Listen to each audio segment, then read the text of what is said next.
Now let's head to the United States. From challenging to momentum. Wow, what about this? Kamala Harris in the swing states, she's right in the hunt, more than $200 million raised. It has turned this race on its head. The bookmakers have got her around $2 now to win the election on November 5. Yes, there's a honeymoon period. It's a question of how long will it last. And Donald Trump has ratcheted up the personal attacks. So much for Donald Trump saying after his near-death experience that he'd concentrate on unity. There's no softening of his rhetoric and his political strategy. So Kamala Harris will face the full brunt of the Trump blowtorch.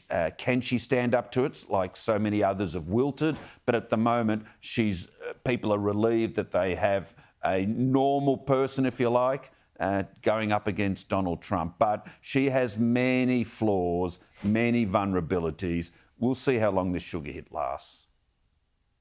Well, I personally think it might last till about November 5. And look, as long as Donald Trump and JD Vance continue to blowtorch their feet and shoot themselves there, like, it's extraordinary.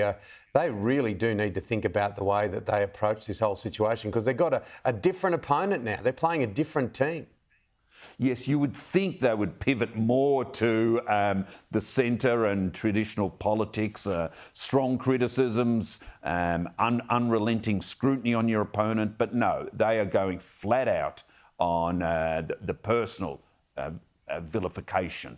But it can and has worked in America. It's hard from this distance to really assess it. For instance, Donald Trump questioned Kamala Harris's claims to be black, because she is of Indian and Caribbean heritage. Well, to us, that looks like a deep personal insult, but they're trying to frame her as the diversity, equity and inclusive, the DEI candidate, and they say she's a phony, she's confected her whole political curriculum, and now she's pretending to be black when she's not black. She's not African American.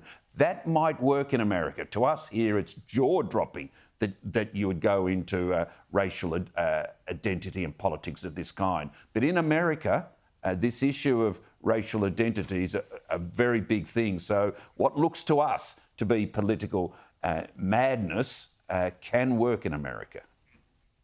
Yeah, in parts of America, that's for sure, but it certainly doesn't look like it's working in the mainstream.